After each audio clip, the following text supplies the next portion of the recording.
Kinong tre jong ka karkhana panmi dobilat kamaumlu cara Semen Limited hapo kalama jong kamaumlu cara Semen Employees Union haka khatsau terik jeleu arajar arpuar kilami madan biang dakabasyong kelain mungor hakmat ka office trikam jong ka MCCL kapadon hala chumiar halor ka jingbom biang situlop nadu belakang ya ketika karkhana kila dawaru ban panek biang ya ketika karkhana ban ai pension ya kinong tre nalor kiwi kimat jing dawa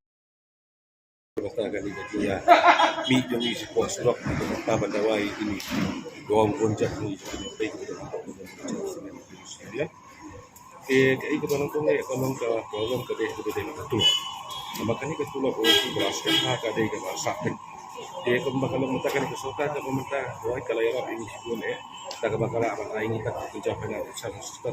namar pa kayo kung problem ng factory magkaroon ito yung magkaroon pala ba so namar pa factory ka doon ka man operation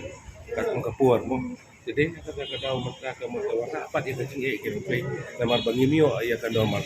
sorry ko ya jadi nakakadaw magkaka kung kajutan po rin kusokar ba ikibuhat yung mahalor mo ibadon mo tayo yung kita factory akan ki labot ang ni bakit pek na ba kung eneng shop na yung kulok Tamar bata tulap ka doon kami ikinong tayo kita naman ito suku kila apa pendapat yang apa yang hasem kita penonton ya dari kepam kali kawar dari kisingkot siya bat kamalay kali kajin natin gusta malam kumbaga kalau mentahi nah itu si baga ka factory mentaka magkrisis kano nomor 2 kalau doon ka man ya ka operation di machinery sementangan itu kila rembang itu kimlong kena asu bang berterbiak jadi nakakadaw nagaliang dungi kinong tayo di bilay mo iya kan menin ba di kamata ba kantam ko masawan ini kan mesin kinadon ka manong ba le tagibat may jadi nakakadaw ni kinong tayo maka kibalari mo le say kadon ka manong balaga government ka prakati kanay no igas kan scheme ka ba ini ang siyang kayo ini kibat may ini ban dang simman ta ni mata ban putray ban mi ini production itu nagabanta ki pon kumaso kani banta ki jami ni nagabanta ki san pogo ko stan kumbaga ray jong nang baka jinam ting bak step committee hi bang ilabu lebat lay tali committee ko maglo ka ya kani kita masasan ni pan ki siya ka di definitive mo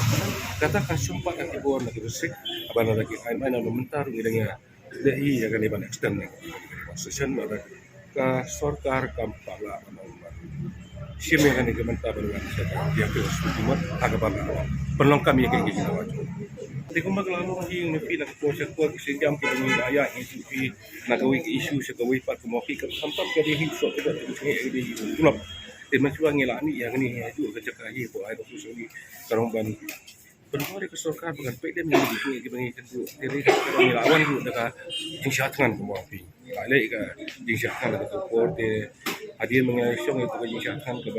beteng kumto te nakalian ka sarkar ko ka pat ni banyak kan ke batu ke board ke pek akan ke management pinyerai ke dua si pasal lebar ya ke pangirong ko ikran ini ke financial assistant jadi nak katakan konsultan do ka bangi lengkap don time frame ke bagyang jadi nak katakan suku ba ka lembaga ni ka yang kedua jungi dan katakan ka sistem kan maksimal naglang dia bersesuai te toy kataro de kalong itang ba ka uwi kalong bakasyon jungi ka bangi tingi mata na kalong ito kinong kay kalong aga banta kalong yung tulog kalong bagane kelasyon kalawan te ka artiar apply mata te apa yang kini gimana ki masuan suwa kawan kane election menta sibu no ada kan bu yung kinong kay lada ki upus sarkar ki bede ka financial ki bede ka running ki bede ka kalong ka level bayo katulog ka kansus dan dai kumbaga no mata kinong kay di kilo subay ka na kanila kansus ka jiang ka tungi kalong balada ka factory ka company ya si sinem salesman si postman kami lah ya. Mereka ay kabayan kalong kasi ini kalong yung brio ka. Ada untuk tak kejamian, tak kejamian kay kabandia yung brio. Ani yung brio. Kumkin. Kali. So, tadi katulog nga fi kadong kasag besul ka company. Apa kala po ng baki pan ng pera kan. Natry ko may kanila.